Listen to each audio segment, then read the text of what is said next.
Hello বন্ধুরা, আসসালামু আলাইকুম and welcome back to my channel.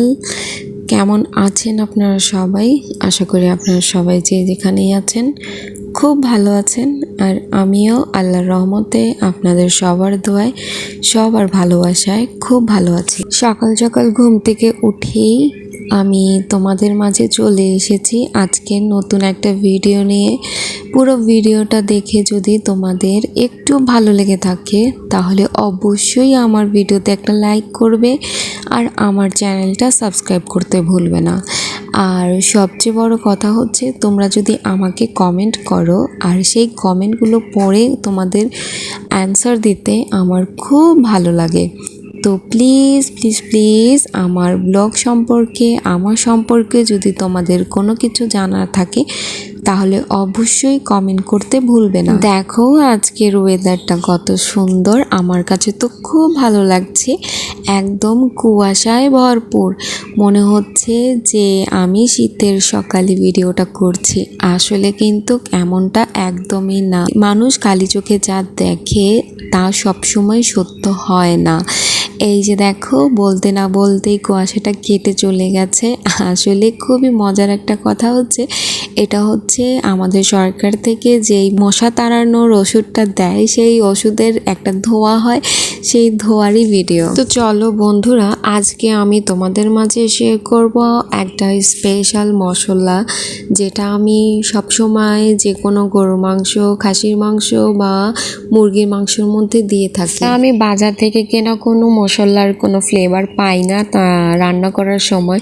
তো এর জন্য আমি আমার নিজের আন্দাজ মতনই আমি বাসায় সেই মশলাটা বানিয়ে রাখি, যাতে আমি যে কোনো মাংস রান্নার সময় দিতে পারি। আর এই মশলাটা বানিয়ে রাখার জন্য আমার লাগবে স্টার, এলাচ, বড় এলাচ, আর গোলমরিচ, দারচিনি, লঙ্কা, তারপরে সাথে আমি কিছু জয়ফল আর জয়ত্রীও নিয়েছি। জয়ফল আর জয়ত্রী তো তোমরা সবাই জানো, ফ্লেভার বাড়িয়ে দেয় যে কোনো মশলার।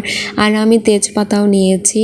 তো এই সবগুলো একসাথে আমি একটু ভেজে নিয়েছি। এখানে তোমরা একটু মেথিও দেখতে পারছো, মেথিটার ফ্লেভারটা বাড়িয়ে দিবে অনেক অনেক গুণ। তো তোমরা দেখো আমি কিভাবে ভেজে নিচ্ছি। আর ভেজে নেওয়ার পরে আমি যে কোনো কৌটায় আমি রেখে দেবো এই মশলাটা। আর এভাবে রেখে দিলে আমি অনেক দিন পর্যন্তই এই মশলাটা ব্যবহার করতে পারবো। এখানে দেখো বন্ধুরা, আমাদের কি হয়ে গেছে, প্রচুর সর্বনাশ হয়ে গেছে। এখানে আমি সেই মশলাটা দিয়ে এত সুন্দর করে খাসি নেহারিটা রান্না করতে চেয়েছি, কিন্তু এখানে দেখো আমাদের নেহারিটার অবস্থাটা কি হয়েছে। এখন আমি হাসবো না কান্না করব কিছুই বুঝতে পারছি না। তো দেখো এখানে আম্মু ভিডিও করছিল আর হাসছিল যে আমি এত সুন্দর করে মশলাটা বানিয়েছি। বানানোর পরে আম্মুকে বলেছি তুমি একটু খেয়াল করো, আমি বাবুকে যাচ্ছি ঘুম পাড়ানোর জন্য। তো আসলে তার একদমই মনে ছিল না, আর আমিও এতটা ধ্যান দিইনি আর সিটিটা মারিনি কুকারে, কারণ সিটি মারলে তো একটা আওয়াজ আসে, তো বুঝতে পারি যে এতটুকু সিটি মেরেছে, আমাকে চুলাটা বন্ধ করতে হবে। তো কোনো কারণে সিটিটা মারেনি, তো যার কারণে দেখো ভিতরে একদম জ্বলে ছাই হয়ে গেছে।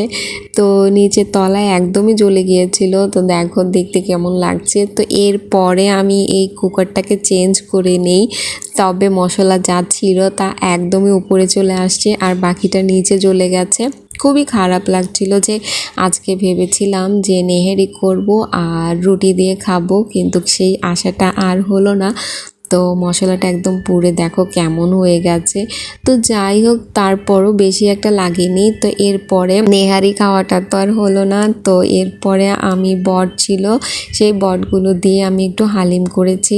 আর হালিমটা এত মজা হয়েছিল যে সবাই একদম মন ভরে খেয়েছে। তো আমি না খুব মজার হালিম রান্না করতে পারি। তোমরা যদি হালিমের রেসিপিটা চাও তাহলে তোমাদেরকে অবশ্যই আমি সেই রেসিপিটা দিব। আজকে আমাদের খাসি নেহারিটা জ্বলে গিয়েছে, তো মনটা একটু খারাপ ছিল। তারপরও আমি সেই খাসির বট দিয়ে আমি আজকে হালিম করেছি। এই টেস্টটা অনেক অনেক ভালো ছিল বন্ধুরা। তো বন্ধুরা, এই ছিল আমার আজকে ছোট্ট একটা ভিডিও। যদি তোমাদের একটু ভালো লাগে তো প্লিজ আমার ভিডিওতে একটা লাইক দিও আর আমার চ্যানেলটা সাবস্ক্রাইব করতে ভুলো না। তো আজকের মতো টাটা।